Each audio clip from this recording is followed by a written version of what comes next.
throw it off the ship, and that lands in the sand, and that actually holds your ship nearby the shoreline. Why is that important? Because there's a current, there are waves, you want to settle in, and seafaring in antiquity was always shore-based.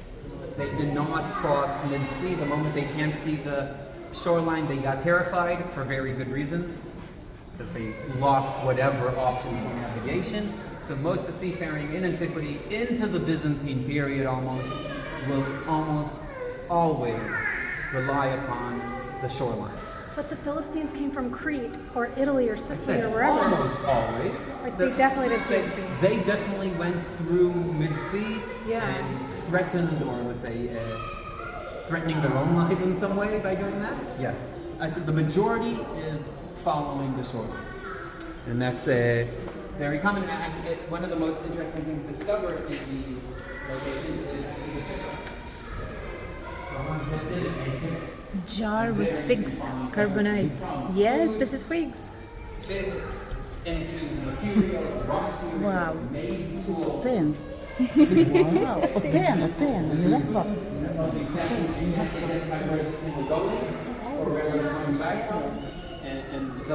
So the worship is something very important when you're in a shoreline country. Up in the mountains where we are, a little bit less. Down on the shoreline, it's a day-to-day part of life. Always you have new merchandise coming, new people coming with their techniques, and that's why the shoreline was always better industrial than the mountain area. It's less connected to the outside world, the mountains. Into the Iron Age, very quickly now. There's a museum in Rottenberg in central Germany of medieval torture methods. It's a museum about torture. And outside they have a few examples that you can take advantage of. In Lima, Peru, they also have a statue of the torture museum. Frightening things. Okay, we dip into the Iron Age. Iron Age 1, beginning of small settlements, agricultural, no big cities really in the land, especially in the new culture entering that's known as the Israelite culture. And one of the famous things are these huge jugs. Now, you need to get the idea what this huge jug is, because the average height was shorter than today. So let's say this is the average person. You see how this thing is big? It's just like As a human size. shorter than an average person. This is an immovable object. These were for storage. So you could store grain or wine or whatever, close it, cap it, and just put it in the corner of your storeroom or in the corner of your kitchen. Well, didn't it have to have a base because they're angled on the bottom? Interesting is, remember the floors of houses in antiquity are made out of dirt. So you dig a hole. So you dig a You hole. just shove it into the floor. Wedge it in. Yeah, you just shove it into the floor and there it stands and that's it. And that means you need to have some kind of ladle to take whatever outside of it, if it's liquid definitely, but that's what you'll have in storage. In Shiloh, we have many of these found in official storerooms, lining the wall. And this is what is usually known as the big jars of the days of the settlements. And that's the type of thing you'll find. This is a serious thing to make. It's very thick, very durable. It lasts for a long time, and as long as you don't move it, nothing will happen to it. That's these. What are these? These are, the moment you get into the funny, weird things, they're usually for lighting and almost always connected with cultic, religious, spiritual, ceremonial uses.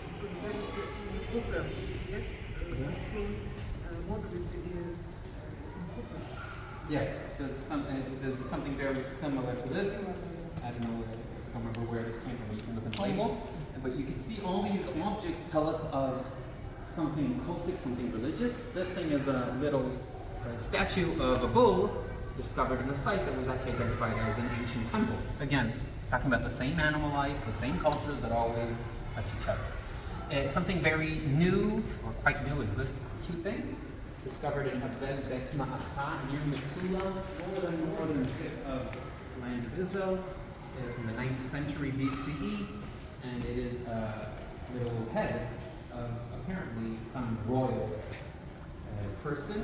I'm talking about the kingdom of Israel, 9th century, days of Ahab, and so on. I can't tell you who it is, but the moment this was started was very special because you don't have so many things like that moving around, and because nicely decorated in all directions. You can turn around and face it no matter where you are. So it's also quite new. It was discovered just in the last few years. Wow. In the excavations of Avel Bet Ma'acha, where they discovered a massive fortified city on top of the Iyon or Ayun stream, just at the northern tip, which is one of the small streams that reaches the Jordan Valley in our later, coming from southern Lebanon. Sitting gods.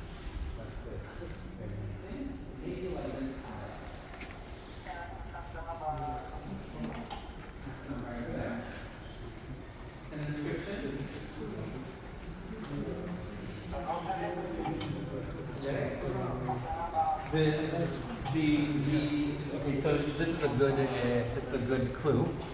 You can see the drawing of the Philistines or the sea peoples by the Egyptians.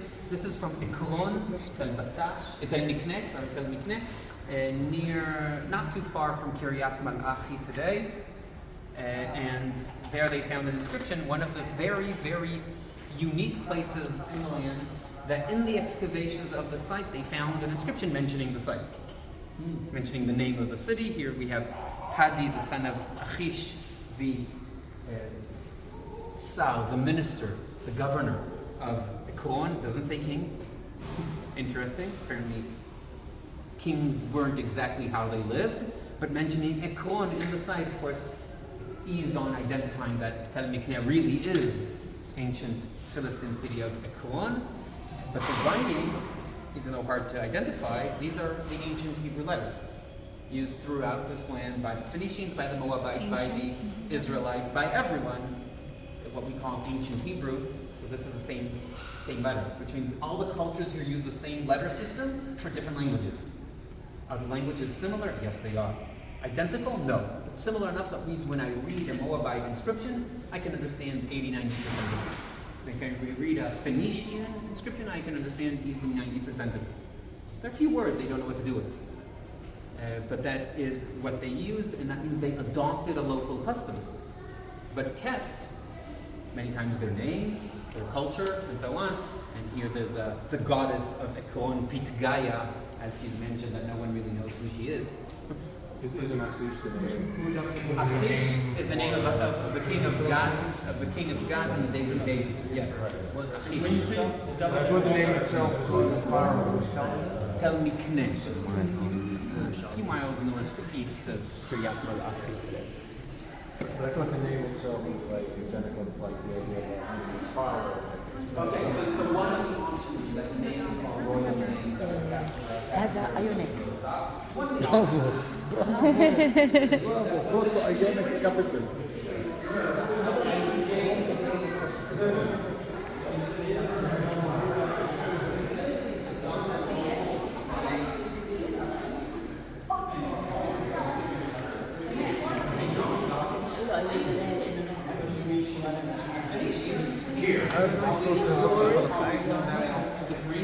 Specifically, they came with a different culture and adopted something new, and that's a right. I'm only here 6 months. Ekron, Tel Mikneh, about a 40-minute drive from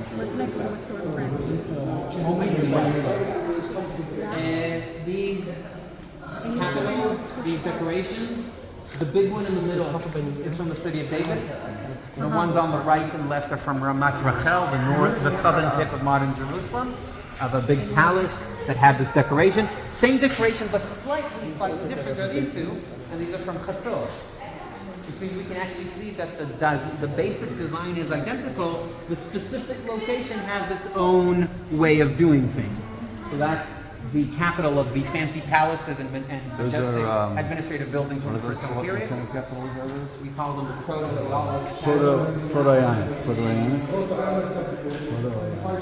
Because they're like, Yes, one from the 5 shekel, yes.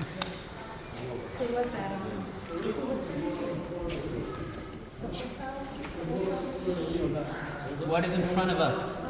This is considered one of the most important archaeological finds ever discovered in the world. The one from Tel Dan? Definitely in the land of The one I didn't answer on the test. Okay. Okay. So I'll go into details. In the last day of the archaeological season of 1993, outside the gate of Tel Dan, They flip a stone and find the right-hand side one with an inscription.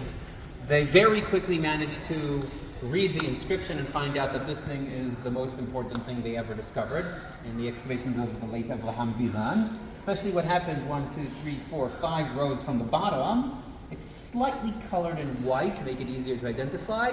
And there's a kaf, which is the end of a word that started in the row before. And then a dot. Dots in the ancient writing of this land were the space bar. And then Bet Yud Taf, Bait, Dalet Vav Dalet, without separation. Beit David, house of David. And the moment they identified this on the last day of the season in 1993, a year later, actually 11 months later, when the next season started, what they did is they flipped over each and every stone in the courtyard where this was discovered and found the other 2 broken pieces. And then how were they attached together? They found out they're broken, and from the behind, from the back part, they managed to see how these broken pieces fit so nicely together to know that this is how you should locate them, because there's a little gap. And immediately after this was discovered, there was a professor that said maybe this was in another part of the inscription. But the moment they saw it actually interlocks from the back side, they understood this is how they should locate it, and then they were able to actually read a little bit of what happens in the lines before and identify a few letters that made it easy to find. There are names here. Name of a king of Israel, that's how he's known, and a person that he is a king, Melech, and that's the kaf, that's the end of the word, just 5 rows from the bottom, house of David. And that actually teaches us that David was known about a century after he died already. This is by Hazael, king of Aram, right? And apparently this was written by Hazael, the king of Aram. He isn't mentioned in the inscription, but the language of the inscription is Aramaic. The letters are just like the Philistines and the Phoenicians and the Canaanites and the Israelites. They all use the same letter system, which means in World War II, people that all used the same block letters used throughout Europe spoke different languages and fought each other. Okay? Same thing. They speak different languages, use the same script, and fight each other. Which means I can read your inscriptions and understand, again, most of them quite easily. And here we have a description of a battle that is reflected in 2 Kings chapter 9, if I remember correctly. And the interesting thing is that they don't say the exact same thing. Here, the king of Aramea describes how he killed Yehoram, the king of Israel, and Achaziah, the king of the house of David.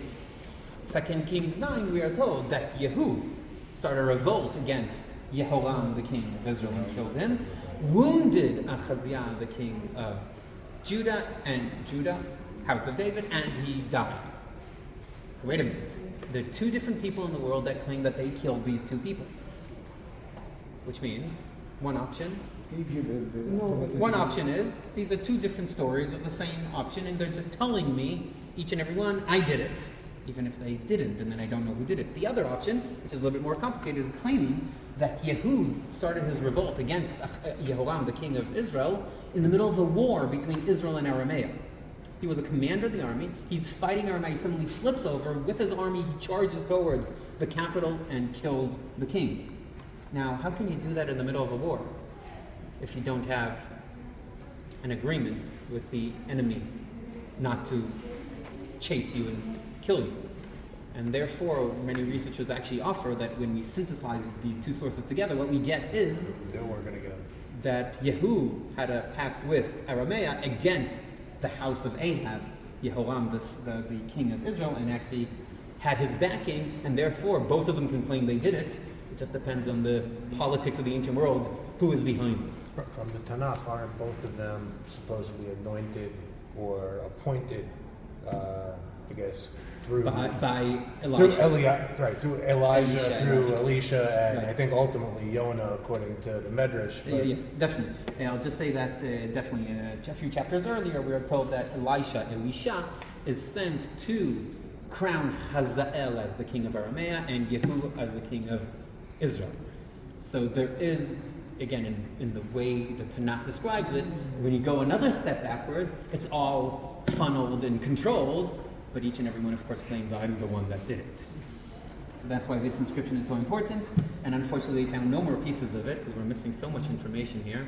But maybe if they keep on removing and dismantling the walls at the gate of Dan, they will find more. But here we get to the most interesting thing about this inscription. Why is it smashed into pieces? Why are there pieces in the floor? Hazael, the king of Aram, captured Dan from the kingdom of Israel in these wars. And then he puts a big inscription announcing my victory.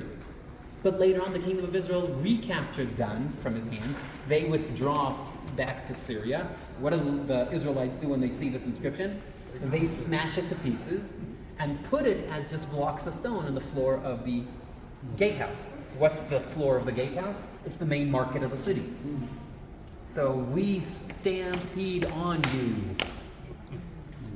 when we're doing shopping. We're actually taking over the land again. It's a way of using your inscription against you. That's what they do. On it in ink. Now, when your jug breaks and there's a large piece left, you leave it for scrap paper. They didn't have paper, so that's what they use. And many times you write on papyrus. You write your letters, or on some maybe parchment if they already used it. The temporary thinking of what I'm going to send. You want to write it only once, not 5 times, and not use up the precious material. So you just take a piece of pottery and just write your notes, your shopping list, the list of the people that are on guard duty with you. And these are very boring lists usually. Hundreds of them were discovered. For example, Tel Arad, Tel Lachish, and other locations. That's what you see right here, just a few of many, many more. These are seal impressions. This is the real size of them. Okay, I think I showed you, maybe you remember Julie guided about the seal impressions. I gave her this thing. Okay, this is a reconstruction. Look the real size. This is a very tiny little piece of pottery, of clay, that will actually close the document, close the sack. Sometimes they print on it a seal with a name. Sometimes they put a seal with a drawing, sometimes both. Sometimes they just press their thumb on it. And then you have a thumbprint on the little piece of clay. And this is actually a very recent identification. But they actually discovered there are seal impressions that don't have anything printed on them. It's actually someone closed the document with his thumb, with his finger, and only in very, very careful analyzing of little bits of pottery discovered in excavation did they actually discover this and start noticing we have many more seal impressions than we thought before. So They're not broken. they're not broken. They're not broken. There are sometimes if you want this one. They were not open. That's true, but this one is broken. The small one right here is broken. You have to break them to open the letter. This one over there, in the Leather, second row, jars, and the bottom row jugs, is I think broken. it's The everything. majority of them are not found broken, that is true. The broken ones are so small, they're easily lost in the excavation. Even this is very small. You need to be very, very careful in the sifting of the finds to notice them. Today, because of this, they sift by washing the dirt, and that helps in finding little pieces of pottery that before, I'm talking about just till 20 years ago or so, they would easily be lost and not noticed. So I don't know how many more were missing. This amount was discovered in one spot, so they noticed them, and this is where they found the first name we know from the Tanakh, from the Bible, in excavations. That's Mariyahu, the son of Shaphan. It's the one that's put separately to the right, upper right. He's mentioned in Jeremiah 30. Isn't that Gedaliah's cousin, Gedaliah It's ben Achikam? Gedaliah's Shaphan was his grandfather. Yeah, Gedaliah, the son of Achikam, the son of Shaphan. No, Gedaliah, the son of Achikam, the son of Shaphan. Yeah. So his Shaphan's uncle is uncle. Mariyahu, the son of Shaphan. So it's from the family of ministers and known officials of the government from the end of the first temple period until even a few years after. This is from Israeli. So this is from the city of David, yes. I'm going to the Mount of Olives. It's a very interesting story. Discovered, and then knows exactly where. Discovered when the Russian church built the Mary Magdalene church on the slopes of the Mount of Olives. And their workers just wandered freely in the area and suddenly come with a slab of stone, and this is it. And on the slab of stone, we have an inscription. Please notice the letters are not the same ones. These are the square stone letters we use today, which means this is from the Second Temple period. It's written in Aramaic, which was one of the normal languages people spoke in this land in the Second Temple period. People spoke Aramaic and Hebrew, apparently mixed together without even knowing they do that. And here it says, Lecha hatot, brought here. Tamei in Aramaic is bones. Uzziah melech Yehuda, Uzziah, the king of Judah, Vela lemiftach, and do not open. Which means in the second temple period, they moved the bones of Uzziah, the king of Judah, to a new location, sealed it with a nice slab. Who knows where it was in the Mount of Olives, don't know. But Uzziah, the king, is famous for one thing. He wasn't buried with the kings, because he was a leper. He was buried separately, somewhere, and in the second temple period, I don't know how, someone knew the spot and even moved it to a better location where it didn't bother anyone or who knows what, and put this sign there. There's one thing I want to deal with in this inscription, except second temple period, identifying first temple period locations and things that are quite interesting. In the second line, the word tameh, which means bones, is written in a very, very weird way. It's With a written mem with a sofit in the mem middle. sofit, with the last letter for the mem. Usually it only happens at the end of words, but here we have it in the middle of the word. And that's interesting. I have one example that's totally opposite, I'll show you later. Which means the difference in 5 of the letters of the alphabet at the end of a word apparently weren't so solid. And if you want, the Talmud describes that these letters were forgotten and then re-put in by the prophets, which is actually a weird thing. But if I copy this to the letters used in the ancient letters, they didn't have difference between letters in the middle of the word and the last ones. They're all identical. Only in the square letters we use since the second world period do we have such a thing at all, and that's this specific example. Ivory, do this quickly, from Megiddo, from Shomron. Ivory, very, very fancy decorations. If you look at them, you'll see something here that might be similar to this thing. Hippopotamus teeth. Okay, see? There are these bows that go down here, they round into themselves. Here they just flow down to the bottom. Maybe they're actually depicting a palm tree. There's a palm tree with its branches falling down the side, so maybe that's also a palm tree. Can you see the triangle at the top? Also, it might be the top part of the palm tree. And in a very, very, very small little thing, just 2 centimeters by 2, there's a decoration of a lady or a queen looking through a window, and below her a banister or like handrail. You can see the decoration also has those 2 branches curling in. So you can see the real size, by the way. You can see the same design, and the same banister is also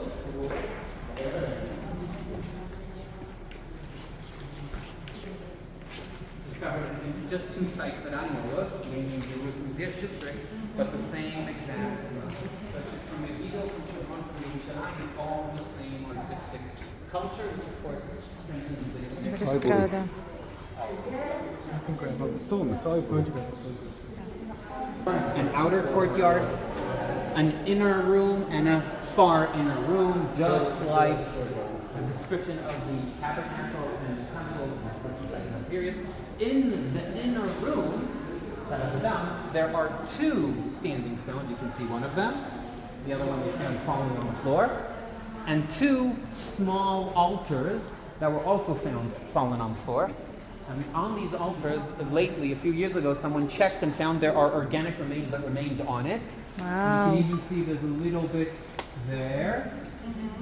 And they checked what it is, and they found that the narcotics squads could come to Arad in the first temple period.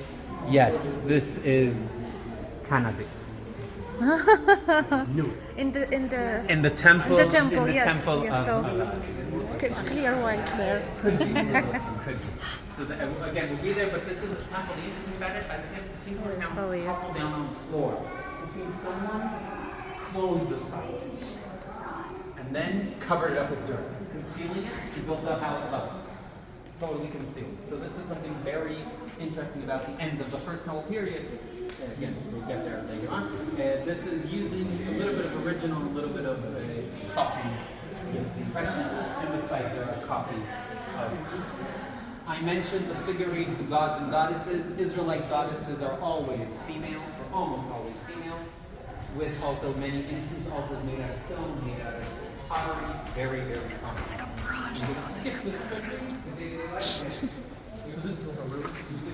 Let's do shopping in antiquity. Who wants to do shopping? Buy something? How do you buy things? The answer is they didn't have coins yet. Exchange. So they exchange, they barter. I give you a cucumber, you give me Tomato. They didn't have a tomato. You give me Cherry tomato. date, Potato. fish. They didn't have anything. Yeah, their salads were very boring. Anyways, so that's one way of barter. The other way of barter is what very, very commonly was happening in the antiquity, and that was weighing my lump of silver or lump of gold or whatever other precious material that I'm using as currency. It isn't currency. It doesn't have a number on it. It doesn't have. It isn't made out of metal in any way. It's a lump of something. And what they do is they put it on the scale. They put the weight on one side, the little piece of gold or silver on the other, and then I know its weight. So when Abraham buys a field and a burial tomb outside Hebron, we are told that he weighed 400 silver shekels. And therefore the weight is the issue, and that's where the word shekel, mishkal, weight actually comes from. So these are different weights, from very, very tiny ones to the big one, which is actually a 400 shekel weight. This is a very high type, a very common thing, and they have on the little drawings, which are actually the Egyptian symbols of weights. So the land of Israel in the Iron Age, when the Egyptians did not control this land, still used the measurements from centuries before that when the Egyptians influenced this land. It's just like people still in Israel ask me how many feet it is and not meters. Many of them just came from a country that's what they measured with. Okay? A very rare country in the world. So these are measurements, and they really have the symbol of 1 shekel, 2 shekel, 4 shekel, and so on, but also they will have half a shekel. But half a shekel isn't called half shekel, it's called beka. Beka is exactly what the Tanakh says, mentioning half a shekel, it's beka lagugol. But they also have 2 more measurements that are interesting, about a 3/4 of a shekel and a 5/6 of a shekel. And they're called paim and netzef, and that's what it actually says on it. So you'll know exactly what the weight is. And 1 shekel in those days was about 11 grams. Not that much. So these are little pieces of silver that some people cut into pieces and put on the scale, and then I know how much it's worth. But that means, of course, I rely upon you that the lump of silver really is good, high quality, and later on they find out it's not so simple and we'll need to go to that. They mine silver. What? They mine silver. No, we do not have silver. This is a nice section. Yes. You see the gold, the earrings. Yeah, beautiful. Fairest of women.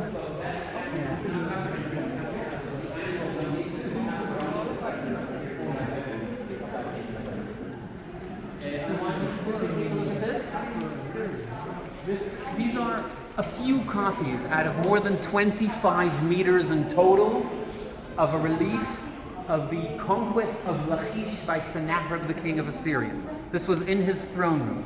You could see the city and the ramp going up towards it with the archers and battering rams. You can see all these are actually the prisoners taken from Lachish, passing in front of the king Sennacherib itself, sitting on his fancy throne. And that's what it says in the inscription in Akkadian, that Sennacherib is sitting on his throne, accepting the prisoners and spoils of Lachish, passing in front of him.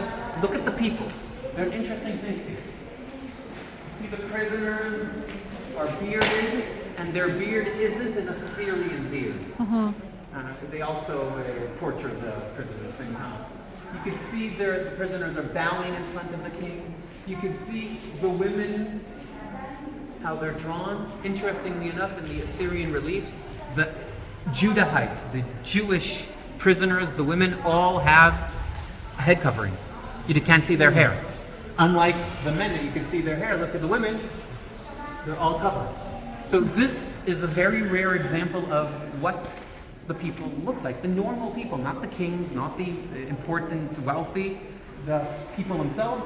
This is a copy. The originals are in the British Museum. And so is that thing a copy of the Siloam inscription. This is the real size. Is this opus reticulum? Remember what we learned in architecture? Opus reticulum? Yeah. Yes, look. Yeah, it looks exactly like that. Good, you noticed. I didn't know it. I looked it up in my notes. There are seal impressions.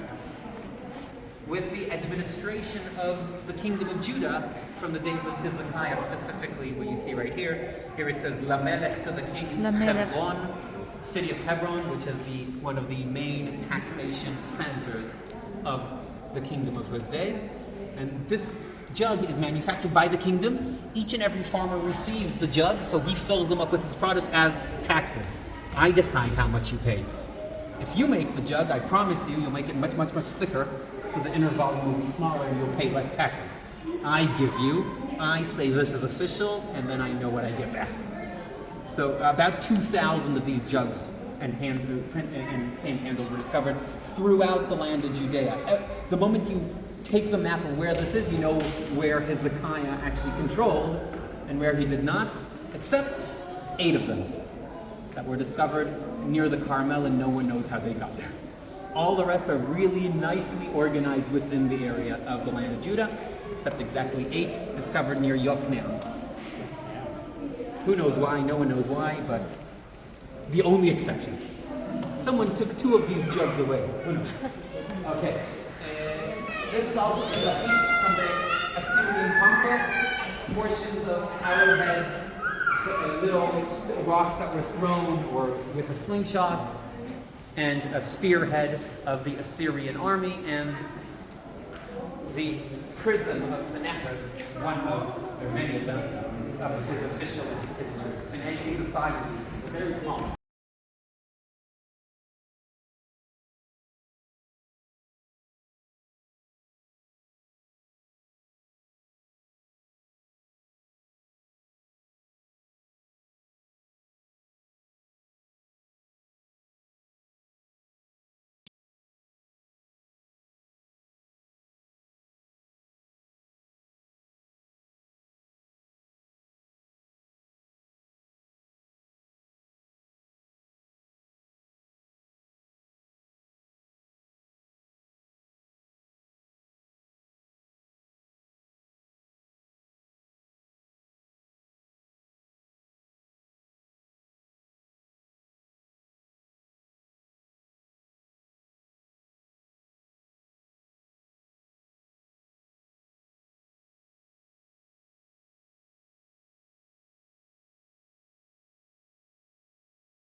In archaeology from the end of the First Temple period, with the priestly blessing, or at least part of the priestly blessing from the Book of Numbers written on them, they really were rolled up and actually closing a little. This is from Ketafino?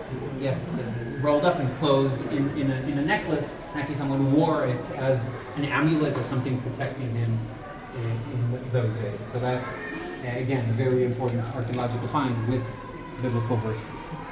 Up we go. Verse. This was found in East Salta, today in Rosh Hashanah, near Petah Tikva, in the end of the 1970s. And this is a very interesting inscription because most of what you have there are just a sequence of letters. A, B, C, D, E, G, F, H, I, and purposes of that, yes? Because it isn't exactly Aleph, Bet, Gimel, Dalet, Hey, Vav, Zayin, Chet. Actually, Zayin and Chet are flipped, and Pei and Ayin are flipped in their order. And it's a very good time in the year to say that, because yesterday and the night before, people read Lamentations, Eicha, and chapters 2, 3, and 4. 1, 2, 3, and 4 are by alphabetical order. But 2, 3, and 4, Pei and Ayin are flipped in their order. And you'd say, okay, it's someone's mistake, but here we have actually archaeological evidence of someone doing that. So you might say that's a mistake, but it can't be a mistake in 2 places so easily. So there's actually, who decided that the order of the letters is this or not that? When was that decided? And so on. They understood this in the beginning as someone learning how to write. But this is a tiny agricultural town in the middle of nowhere of the Iron Age. In the big city, I'll find people that have the knowledge of literacy. In the small towns, a lot less. And that's the interesting thing about the archaeological finds in the land of Israel. All the really ancient inscriptions from the 10th and 11th centuries BC, not all but one, are not from the big cities. There's one from Jerusalem, all the rest are from the tiny towns in the middle of nowhere. On a wall of a house, on a little potsherds, and so on. Another example of the same thing, 10th century BCE, is the larger one to the right, which is from Khirbet Keyafa, a very famous site that we already mentioned and we will visit as well. An inscription that's very interesting, especially because no one really knows what's written there. The letters are so early ones that we don't always identify them so easily, and therefore every researcher reads something else there. But definitely it's someone that wrote a story or a description of something. It isn't a list of names, as others would But be. isn't that a hint that the societies outside of the big cities were mostly literate? That, I won't say mostly, much more literate than we would have thought. I skip, directly over here. These are broken inscriptions, very high quality from the city of Jerusalem. These are broken pieces of something that was much bigger. A fancy monument written by who knows what king. On this one you can see B'Shiv'a Asar in the 17th, who knows what year maybe, and then it's actually about a king. This talks about Mayim, water. This was found not too far from the Gihon spring, a few dozen meters away, and maybe it is something connected with Hezekiah's days and the new water system, but we only have 6-7 words. What can we do with this thing? Out of 4 different lines, which means no context. These are broken inscriptions, and we can understand what happened to the Tel Dan inscription, right? It was broken and then reused as pieces thrown anywhere. One more thing that really is worthwhile here is this thing. This is from the area of Palmachim, north of Ashdod. Great beach. What? Great beach. Great beach. And there they found a little fortress from the end of the First Temple period, where they found this inscription. It's very interesting because the inscription actually describes a farmer that complains that someone took his garments and did not return them. And when you open the book of Deuteronomy, you know that if you pawn from someone his garment or anything, if he has nothing else, you need to return it to him so he has something to sleep in, some clothing. Now we're used to having lots of clothing, but in antiquity, you had maybe 1 or 2 sets. The moment you're giving it to someone to receive a loan, you have nothing to wear. And you need it to cover up at nighttime when it's cold. And he's complaining that it wasn't returned to him. Was first of all, you'd say very naive, right? Who's gonna say, yeah, you're right? But the moment he asks this and writes this complaint, it means he's really expecting that whatever governor this will reach will say, give it back, come on, that's the law. Which teaches us in some way that the knowledge of this type of lifestyle that's reflected in the book of Deuteronomy and Dvarim actually existed in land here. And again, this is near the shoreline. When the kingdom of Judah was powerful and actually controlled all the way down to the area of Ashdod and Ashkelon, it's called Mitzad Cheshavyahu. Why? Because in the inscription, the name of the guy is Cheshavyahu. So it's a little fortress, a little spot with the agricultural space. End of the First Temple period, 7th century BCE, really 20, 30, maybe a little bit more years before the destruction. Which also means somebody poor enough to only have one government somehow can get either write a letter or get it written. The assumption is that he didn't write it. He apparently told the scribe to do it for him, apparently, but still. But that also would give us like the same support that we get from. Right over here. We move to the Second Temple period, just around the corner. 2 inscriptions in Greek. This one discovered near Hefziba in the Jezreel Valley. This one from Marisha. Both of them describing laws given by the Hellenistic rulers of Syria, the Seleucids or the Seleucids, about the local law, taxation and who knows what else. This specific one mentions Heliodorus, Heliodorus was a governmental official of the Seleucid Empire, and he came to loot the treasury of the temple. That's on our test. Yeah, it is. No, it won't be in the test. I didn't write the test. No, but the inscription itself tells us of this person and of his deeds, not very good ones, in the area of central Judea, 2nd century BCE. So that's Hellenistic inscriptions, very, very common where they write the inscriptions. And what they discovered in research is they actually write them from the bottom up, which means the earliest part is actually the bottom, and then they added, who knows why they did it like that, but they discovered that you actually need to read them like this. If you'll notice the paragraphs are separate, you need to actually read them like this to get the historical order. I don't know why they did this, but well, it took a while to actually identify. What are you leaning on?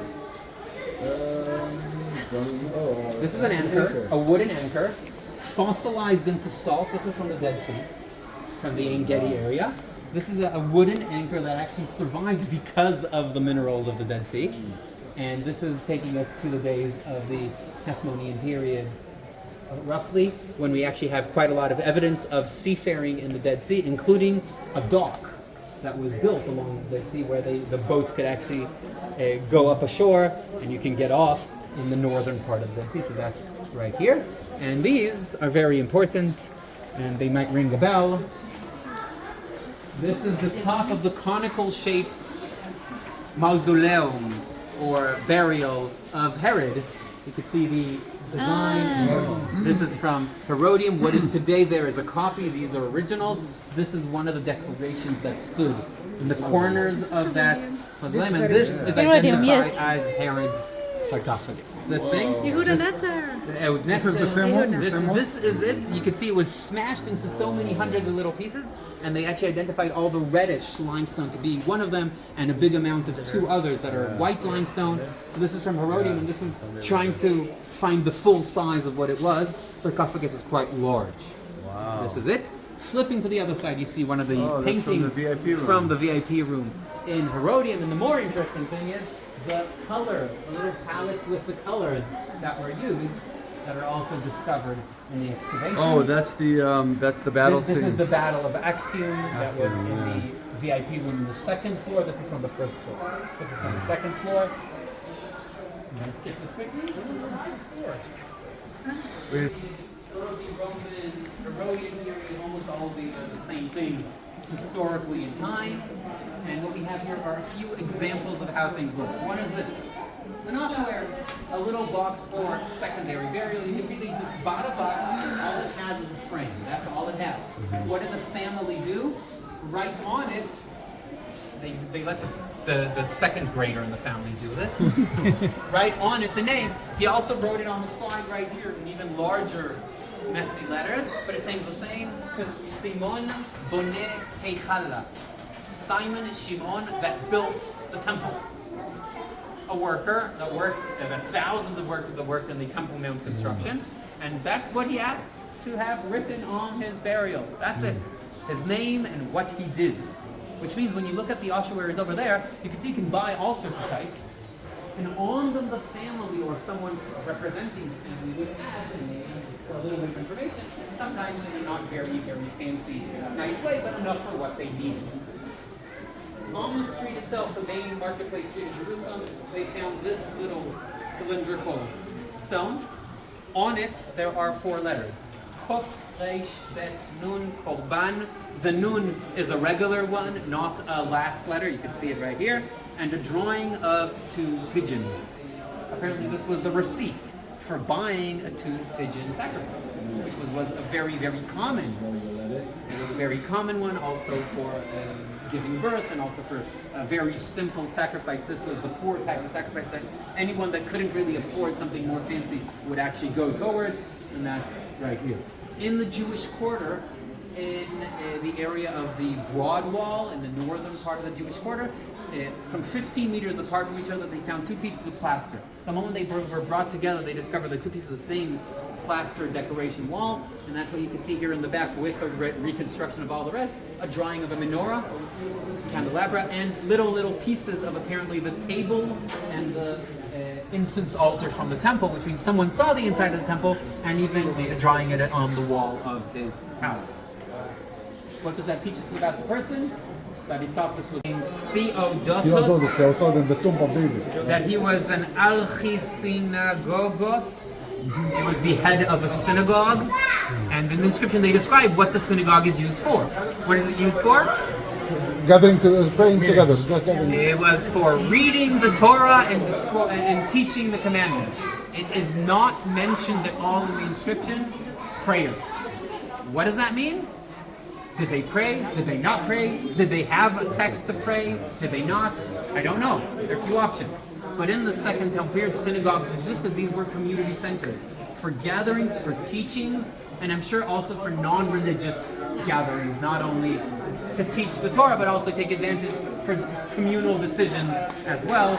And that's the Theodotus inscription. It's very important. We have synagogues, but here we have a description of what you do in the building. In addition, it mentions guest house and water installations used for the visitors coming from abroad, which means a place for sleeping and bathing, or actually I should say purification, for those coming from other countries for pilgrimage as visitors in Jerusalem. And also this is mentioned in the inscription. The last thing the inscription tells us is many, many thanks to the donors, the elders, and a man named Simon that gave the money apparently to afford the construction of such an institution.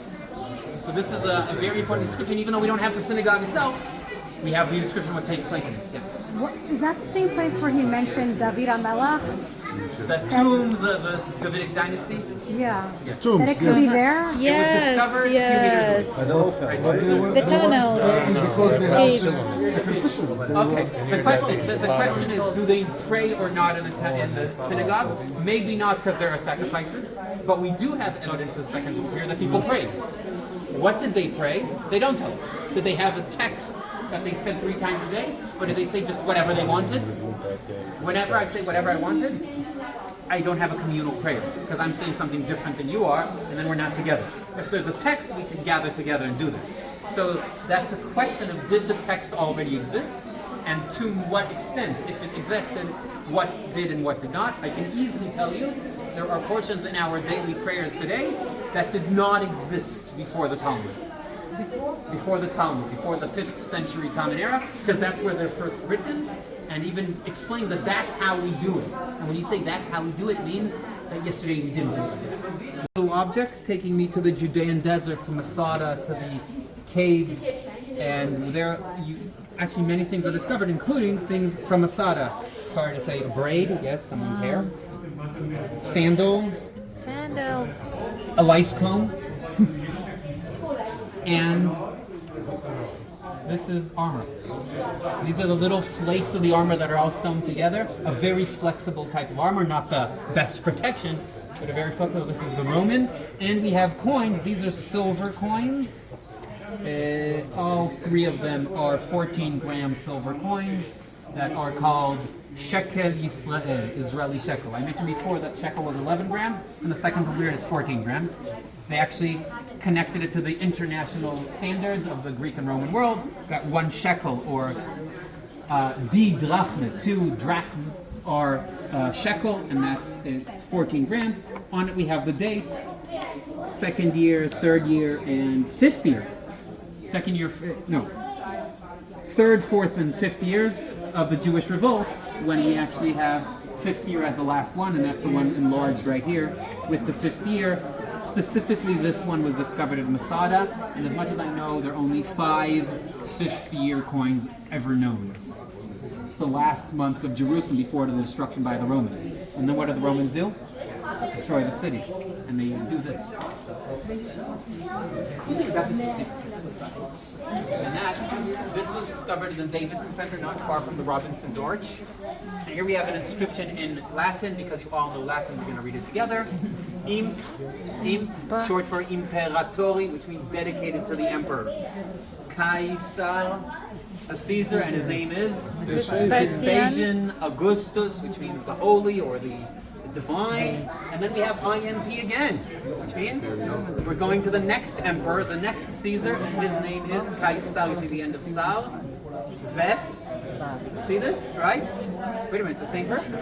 Vespasian. So you missed one letter on the way. And it's right here at the end, it's a T. Titus. In the Roman world, what you do is you first mention the person before you, because our fathers are the most important thing in the world. In the Roman world, the generations from before or the ancients are holy. New things are weird, sometimes unneeded. The ancients is the important, so he mentions his father, and then we have this line where nothing is written. But look carefully, you can see it's carved out. This is called in Latin damnatio memoriae, which means erasing someone's memory. Which means I want you not to know he was even born. But here they did it so lousily, they left one letter, it's an L. And then we have the title of this person. He's Aug, he's divine, and he's PRPR, propraetore, he's the governor of this land. Flores. What? Flores? Flores. No, this is from the days of Titus, which means I'm 10 years after the destruction of the temple. Florus is already not around. And we have two options, or it's Lucilius Bassus, or it's Lucius Silva. We know of two governors that their names started with L in that decade. But apparently one of them did something really, really bad. And the Roman government brought down an order to erase him from each and every inscription. A few feet away from this one, they found another column, almost identical. Also, that line is cut off. And that apparently teaches us that these inscriptions were actually milestones. They were supposed to be situated on the road toward Jerusalem, telling you you're getting close to the city, and praise the Lord and praise the governors and Caesar that allow you to walk on their road. And apparently the factory was there. If you have two almost identical, one next to each other, they're not on the road. Apparently that's where they made the stones. What did they make the stones from? From the rubble thrown down from the Temple Mount by the Romans. And this stone originally, before it became a milestone in a column, it was actually a block of stone, part of the Temple Mount, reused later on. 2 generations later starts the Bar Kokhba revolt. I'm skipping this amazing coin of the Colosseum. And here we have coins from the Bar Kokhba revolt, an official weight for measuring vessels, because there's administration going on. Coins from Bar Kokhba And revolt. from the Bar Kokhba revolt, and the enemy of the Bar Kokhba revolt, this man right here. Here are weapons. 1 out of 3 of his statues ever discovered. This is Hadrian. This was discovered south of Beit-Shean, and especially Tel Shalem. And when they checked all 3 ones known all over the world, they found out that one of them was when he was younger, another one he was older, and therefore, a few years ago there was an exhibit in the British Museum where they brought all 3 together, standing one next to the other. This is Hadrian, and why is there a statue made out of metal, bronze, in Tel Shalem, south of Beit-Shean? What they found there was an army camp of one of the legions, and apparently when he came to visit, he was a wandering Caesar. He wandered around his kingdom and got to England, got all over, and apparently when he came, they built for him maybe a sanctuary, maybe a hall, and put a statue of him in that spot. So a very rare thing. Hadrian, that was the Caesar that actually suppressed the Bar Kokhba revolt, that many of its finds from the Judean desert are right here next to you. We're moving aside, continuing in Tel Shalem, to the big important inscription written for Hadrian.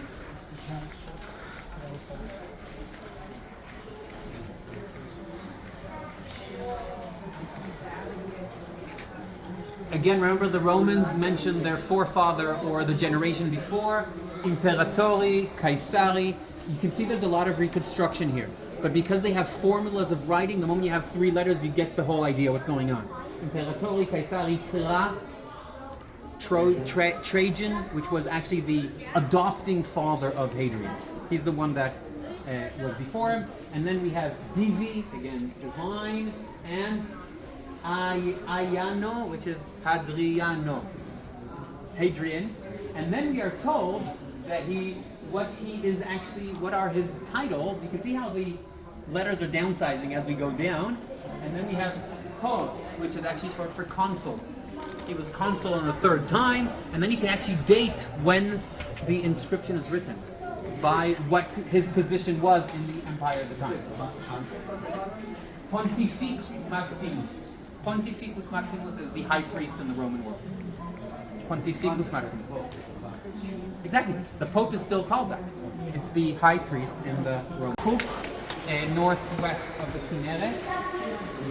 Look at this giant holding these three soldiers by their hairs.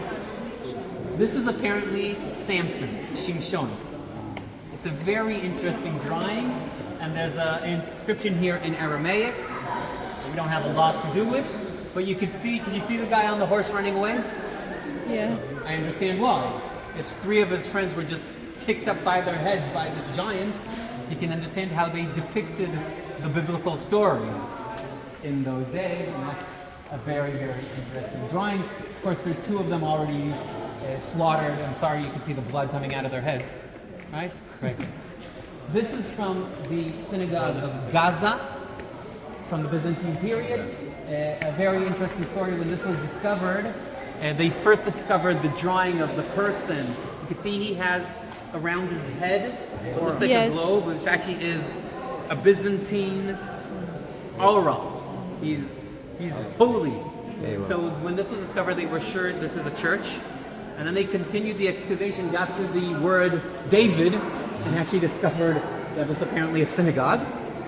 But actually this is the most ancient drawing of David playing a harp from the 5th, 6th century Common Era, about 1500 years ago. Another mosaic from another synagogue south of Betchan in the valley there, where actually a tractor of one of the kibbutzim, as they were plowing the land, found a ruin of a synagogue. This is an amazing synagogue with dozens of inscriptions. One of them was on the floor, and that's what you see right here. It's discovered outside Ein Hanatzir. And this actually is a halachic law inscription that tells you, first of all, shalom, peace. That's how you start everything in the world. Shalom, yes. And then you say, "Haperot halalu asurim bebet she'an b'shvi'it." These type of fruit or produce from the field are asurim, means forbidden, but actually it means they are tied up, which means tied up means the laws of the land of Israel apply to them. It's not that you're not allowed to eat them. To eat them, you need to give the portion to the priests and the portion to the Levites, and only then you can eat them. And then they give a long list of the sites and different foods, what you need to do with them. Why? Because we're talking about an area that's mostly non-Jewish, partly Jewish. And they need to know what type of crops are grown by the Jews, and therefore this applies to them, and what type of crops are not, and therefore you can eat them straight from the ground or from the market when you buy them. So this is what you put on the floor of your synagogue. On the walls, there were inscriptions in the plaster that were also found on the floor, and researchers are still trying to reconstruct them because they're pieces just crumbled off in pieces, and they found them, and they're really building a puzzle, trying to understand what the other inscriptions are. I know one of them was already deciphered, and the other not yet. So this is from a synagogue in Hebrew with names, with locations, and then you can use this geographically to know the whole district nearby. Actually identify who lives where. Where did they think that was permanent? From. This is the moment that you find out that the Jewish synagogues and the Christian churches were almost the same. There you see a church, if I remember correctly, from the northern Negev, and here you see a synagogue from Susia, the Hebron Mountains. You can see there's a fence. Only the wealthy or the administration I do not know what are allowed beyond the fence. I'll say the equivalent in the church in a moment. The ark had niches with lighting and apparently really a place for the Torah scroll. And many times there were stairs leading up to it, making it an elevated space. It's actually using the architectural instruction to show you where's the focus, what I'm looking at, and where the important things happen. And even excluding part of the visitors from participating in this. So this is Susia, and I'll go to the say where it's from. Okay. I don't remember. I think if I remember correctly, from the northern Negev. One that happens in the beginning of Christianity but very quickly wears off is having a cross on the floor. Later on they stopped because they didn't want people walking on the cross. And it was moved up to the wall. What you will have is a fence usually made out of marble, very, very fancy, very, very highly decorated. Only the priests are allowed beyond it. And actually they participate in the Eucharist, in the transformation of the bread and wine. But the church usually also had another banister at the doorway. You don't see it here, I'm just mentioning outside, that people that were not believers that wanted to see what's going on weren't allowed into the main hall. So actually the formation of the structure, the architectural one, is almost the same. And the use is also very, very similar. In the churches and in the synagogues, they lived one next to each other.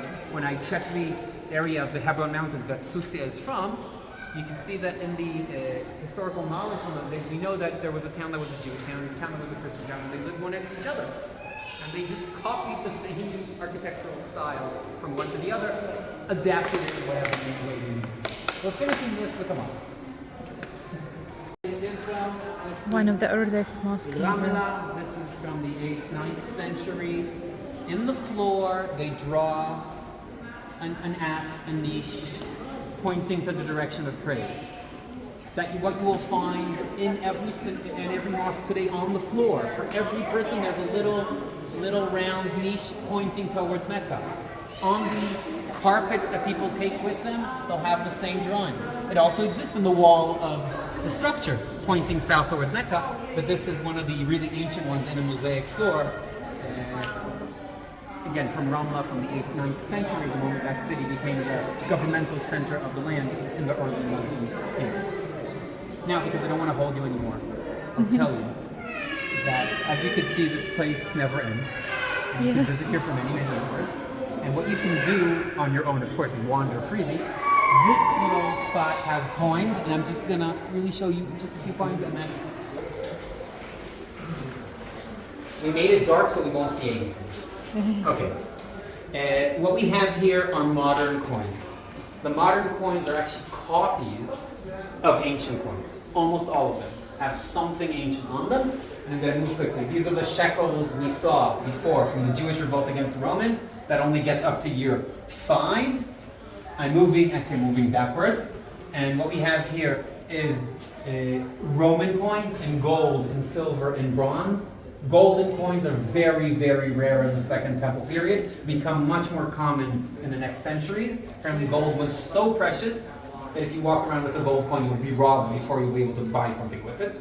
So no one did that. Silver coins were the normal things people used. Here you can see Bar Kokhba revolt coins, Judea Capta and Bar Kokhba, to say the truth. So Judea Capta, the coins of the Roman administration announcing that they suppressed the Jewish revolt against the Romans and actually captured the land, they made 48 editions of this coin in 25 years, making sure no one in the world will be able to say, I've never heard of this. Everyone, such a coin will reach his wallet one day. Big coins, small ones, precious ones, normal ones, all of them with the basic same idea, with women weeping and the Roman legionnaire or Caesar standing victorious above. Moving over here is this amazing coin with the depiction of the Colosseum. In the Colosseum there's an inscription that when it was read carefully, they discovered that there's an inscription on top of an inscription. So they managed to read most of also the one that's hidden beneath, and they managed to read there that the Colosseum was built thanks to the spoils from the war. Now, it's called the Flavian Amphitheater, and the Colosseum was built by the Flavian dynasty, Vespasian, Titus, and Domitian. Now, that means there was only one war in the days of this dynasty, which was very short-lived, a father and 2 of his sons, and that means that the spoils of the war in Judea were used to build the Colosseum, and of course when they open it, they have a fancy coin minted so everyone will know about it. So the amphitheater, the Colosseum in Rome, actually was built by spoils from Jerusalem and this area. Running through coins, let's remember if there's another one. I remember quickly that's it. And as I said, I'm going backwards. It starts here and goes around. But actually what we have here is from the beginning, the original use of coins in the 5th and 6th centuries BCE, all the way to today, which is copying the ancient coins.